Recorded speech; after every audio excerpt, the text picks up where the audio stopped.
অন্তর্বর্তী সরকারের ভূমি এবং বেসামরিক বিমান ও পর্যটন মন্ত্রণালয়ের উপদেষ্টা AFM হাসান আরিফ মারা গেছেন। বেলা ৩টার দিকে হৃদরোগে আক্রান্ত হয়ে রাজধানীর একটি বেসরকারি হাসপাতালে মারা যান তিনি। উপদেষ্টা হাসান আরিফের ছেলে মোয়াজ আরিফ গণমাধ্যমকে জানান, দুপুরে খাওয়ার সময় হঠাৎ অজ্ঞান হয়ে পড়েন তার বাবা। দ্রুত তাকে রাজধানীর ল্যাবএইড হাসপাতালে নেওয়ার পর তাকে মৃত ঘোষণা করেন চিকিৎসক। তিনি হৃদরোগে আক্রান্ত হয়ে মারা গেছেন বলে প্রাথমিকভাবে ধারণা করছেন চিকিৎসকেরা। শেখ হাসিনা সরকারের পতনের পর ৮ আগস্ট অন্তর্বর্তী সরকারের উপদেষ্টা হিসেবে শপথ নেন AF হাসান আরিফ। এর আগে ২০০১ থেকে ২০০৫ সালের ২৮ এপ্রিল পর্যন্ত অ্যাটর্নি জেনারেল হিসেবে দায়িত্ব পালন করেন। এছাড়া ফখরুদ্দিন আহমেদের নেতৃত্বে তত্ত্বাবধায়ক সরকারের আইন, বিচার ও সংসদ, ভূমি এবং ধর্ম মন্ত্রণালয়ের উপদেষ্টাও ছিলেন তিনি। স্যার খুব শকড হয়েছেন, তো আমরা ওনার একটা কন্ডোলেন্স মেসেজ একটু পরেই এখনই আমরা দিচ্ছি। এখন উনি ওনার বিদেহী আত্মার মাগফিরাত চেয়েছেন এবং ওনার ফ্যামিলিকে একটু আগে ওনার ফ্যামিলির সাথে কথা বলেছেন। তিনি একজন বিশিষ্ট গণতন্ত্রে বিশ্বাসী মানুষ ছিলেন এবং এখন যে ট্রানজিশনের যে পিরিয়ডটা, এই গণতন্ত্র উত্তরণের যে পথ, যে কাজ শুরু হয়েছে, এই সময়ে তার খুব বেশি প্রয়োজন ছিল বলে আমরা মনে করি।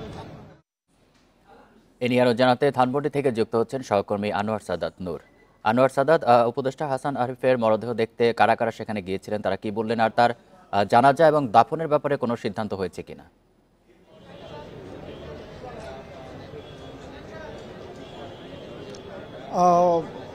দুপুর ৩:৩০ নাগাদ বর্তমান অন্তর্বর্তীকালীন সরকারের উপদেষ্টা ভূমি এবং বিমান ও পরিবহন এবং পর্যটন উপদেষ্টা হিসেবে তিনি দায়িত্ব পালন করছিলেন।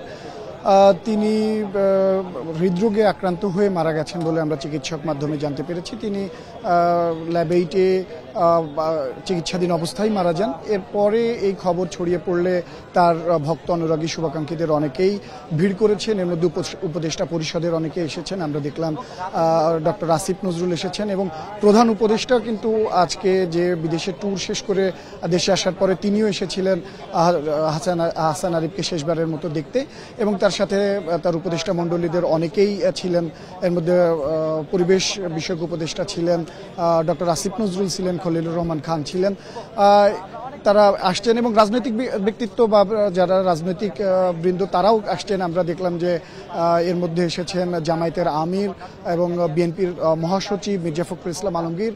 মির্জা ফখরুল ইসলাম আলমগীর তাকে দেখতে এসে একটি প্রশ্নের জবাবে সাংবাদিকদের সাথে তার সাথে কাটানো বিভিন্ন সময়ের একটি স্মৃতিচারণ করলেন এবং তিনি বলছেন যে একজন মুক্তিযোদ্ধা বিদায়ের পাশাপাশি দেশ একজন সৈনিককে হারালেন এবং একজন বুদ্ধিদীপ্ত মানুষকে হারালেন। তার এই বিদায় বাংলাদেশের কাছে মানে ক্ষতির কারণ হয়ে দাঁড়াবে বলে তিনি মনে করছেন। তবে তিনি তার আত্মার মাগফিরাত কামনা করছেন এবং সবার কাছে দোয়া চেয়েছেন। তার পরিবারের সদস্যরাও কিন্তু তেমনটাই জানিয়েছেন যে তার হাসান আরিফের জন্য দেশবাসী যেন দোয়া করেন, তার মঙ্গল প্রার্থনা করেন।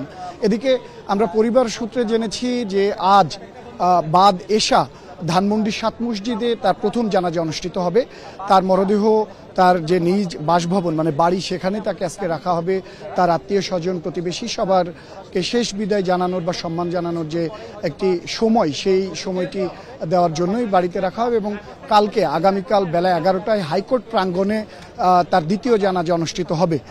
তিনি যেহেতু একজন পেশায় আইনজীবী ছিলেন এবং দীর্ঘদিন তিনি আইন পেশার সাথে জড়িত ছিলেন এবং তিনি অ্যাটর্নি জেনারেল হিসেবেও দায়িত্ব পালন করেছিলেন, সেই জায়গা থেকে আইনজীবীরা আইন পেশাজীবী যারা আছেন তারা সেই শ্রদ্ধা জানানোর জন্যই মূলত কাল হাইকোর্ট প্রাঙ্গণে বেলা ১১টার সময় এই তাকে সম্মান জানানো এবং দ্বিতীয় জানাজার ব্যবস্থা করেছেন এবং তারপরে শহীদ বুদ্ধিজীবী কবরস্থানে তাকে দাফন করা হবে বলে আমরা এখন পর্যন্ত সিদ্ধান্ত জেনেছি। তবে এর মধ্যে রদবদল হতে পারে বলেও কিন্তু পরিবারের সদস্যরা জানিয়েছেন, কেননা আমরা জানি তার পরিবারের বেশ কয়েকজন সদস্য দেশের বাইরে আছেন, তারা এসে পৌঁছতে পারেননি, কখন আসবেন সে ব্যাপারে ধোঁয়াশা।